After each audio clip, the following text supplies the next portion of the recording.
The opening scene features a man named Milo Stanfield who is suffering from autism spectrum disorder, or ASD. He is seen standing on a street of New Jersey, keeping an eye on a woman in a nearby flower shop. In the midst of this, he also seems to be doing some complex calculations related to the timing of events happening in his surroundings. Milo notes the approach of a passenger bus, a pothole, a street artist, and a bicycle rider speeding. Following these observations, he crosses the street and strategically places a pen on the top of a mailbox adjacent to the pothole. Soon after, his planned chain reaction takes place. A taxi runs over the pothole, splashing the water on the pen, causing it to fall to the ground. This captures the attention of the street artist, who then walks forward to pick up the pen. At the same moment, the speeding cyclist collides with the artist, which results in him striking the mailbox and falling on the fruit stand nearby. Chaos ensues in the street, diverting the attention of everyone, including the bus driver. As a result, he does not notice the traffic light turning red and hits the same woman crossing the road, killing her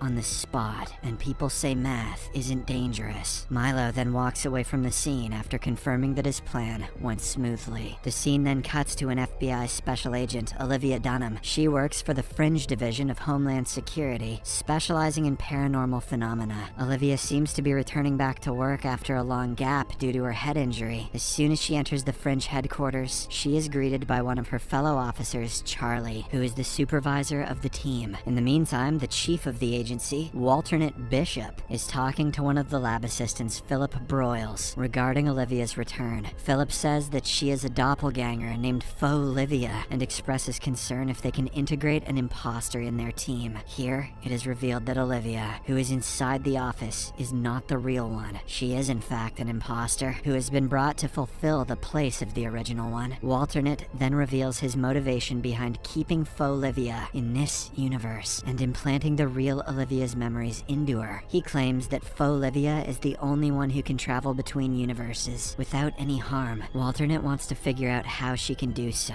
For this, he says that they must make her believe that she belongs here. Philip asks, what if her new identity does not hold? To which the chief replies that she will no longer be necessary after that. Afterwards, Charlie briefs the team on the seemingly random bus accident which he claims to have happened 2 times in this week. The victim has died in each case. He then asks his crew to be careful before going for the site investigation. A short while later, the FBI team arrives at the accident site and splits up to search for any leads or clues. The investigation is led by another FBI agent named Lincoln Lee, whose face appears to be ruined by burn marks. Charlie inspects the body and uses her fingerprint to retrieve her further details. She eventually finds out that the deceased woman's name is Julian Foster. Meanwhile, Olivia questions the bus driver, who is shaken by the incident, as he has never even hit any birds or animals until now. Simultaneously, Agent Lee tests for any signs of environmental factors but finds nothing. However, he does find the same ballpoint pen at the scene. After inquiring with the eyewitnesses, Olivia approaches Agent Lee and tells him that the local artist had bent down to pick up the pen, during which he collided with the bicycle rider and fell into the fruit stand. Upon hearing this, Agent Lee speculates that the pen is the main element that created a sequence of reactions, ultimately leading to the victim's death. The next day at Fringe headquarters, Agent Lee and Charlie are trying to find out a connection between the bus accidents that happened in the 2 days. Agent Lee spots the same ballpoint pen in the photo of the first accident, which makes him even more convinced that someone has orchestrated the chain of events. Following this, they go to talk to a mathematician of the Fringe agency, Astrid, and tell her about the events. However, she claims that no human can carry out such a chain of events and mold it in his or her favor twice. Amidst their argument, another similar bus accident takes place, leaving Astrid in shock. 2 + 2 equals you get hit by a bus. The FBI agents immediately rush to the site and find that the victims are still alive this time. Upon questioning the bystanders, they learn that a dog suddenly crossed the road, causing the bus to lose control. Just then, Olivia notices a similar ballpoint pen rolling down in the ground, which makes her realize that the chain of events is not over yet. She looks around and spots a suspicious Milo looking down from an overhead bridge. Moments later, a man wearing earbuds walks walks forward to cross the street, only to be hit by an oncoming ambulance. I guess the paramedic needed to hit his quota. With her suspicions confirmed, Olivia alerts her team and races towards Milo. Seeing this, the latter instantly calculates another series of events and throws a bicycle off the bridge. This prompts a bus to change its path and drive right under the overhead bridge. Olivia holds him at gunpoint, threatening him to surrender, but Milo jumps off the bridge, lands on the bus's roof, and gets away. Milo is the bus whisperer. After this event, Milo returns home to find his sister Madeline worried for him. She tells him that she has been getting numerous calls from the hospital, but he ignores her. She then tries to convince him to surrender, claiming that he has gone way too far. However, Milo anticipates her actions and completes her sentences, effectively silencing her. Not long after, Madeline shows him a small plastic horse toy, a reminder from their mother. This makes him feel uneasy, and he walks away, saying that it is irrelevant now. On the other hand, Agent Lee is taken to the hospital for his regular skin checkup. Before entering the burn chamber, he asks Olivia to focus on finding commonalities among the 3 victims. Heeding his instructions, Olivia returns back to headquarters and starts talking to the witnesses of the accidents. After a bit of inspection, she discovers ties between the 3 victims and a medical center. All 3 of them were directly or indirectly related to this center. She shares her discovery with Charlie, and the two immediately head to this very medical center. Upon arriving there, Olivia notices that one set of patients are using the same ballpoint pens, as they are unable to cope with digital devices. iPads make them eye-mad. Later, they meet Dr. Levin, a chief doctor who recognizes all 3 victims of the bus accidents. After briefing them on some details about the victims, Dr. Levin explains that they have been helping mentally challenged patients with experimental processes to boost their intelligence. He also shows them video footage of their patients, in which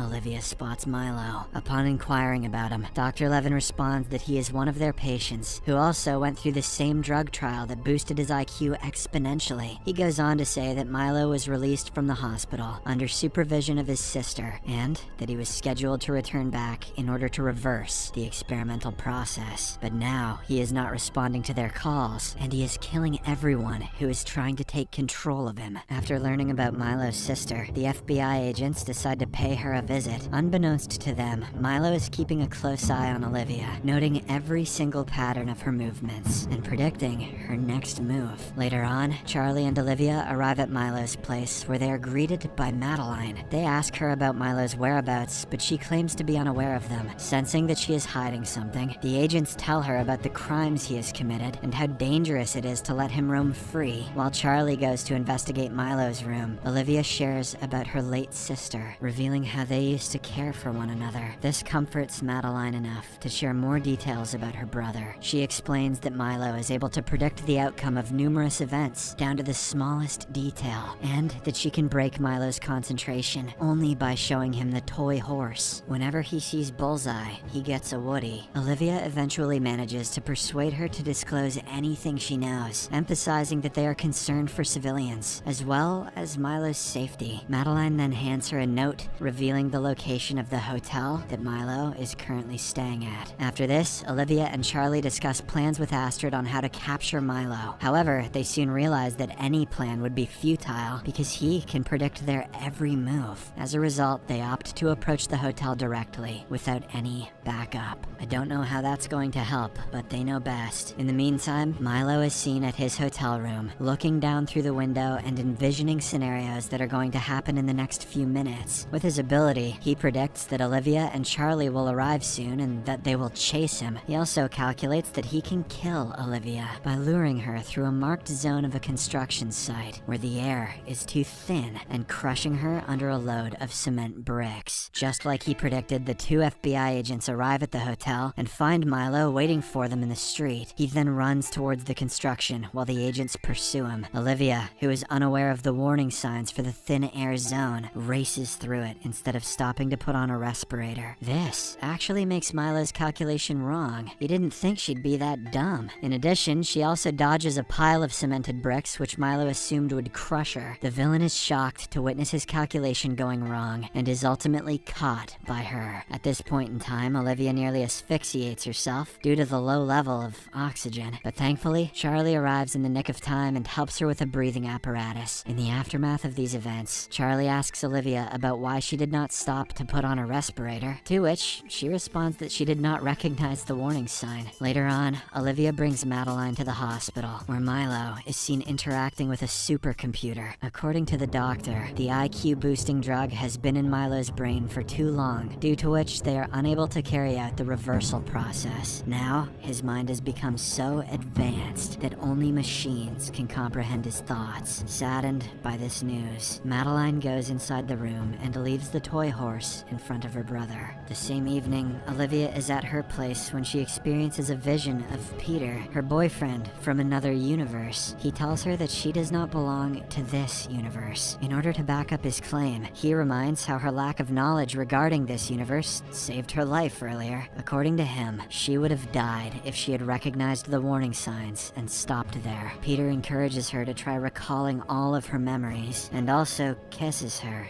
before vanishing. Subscribe for more videos like this, turn on notifications, and leave a like to help the channel out. Thank you for watching.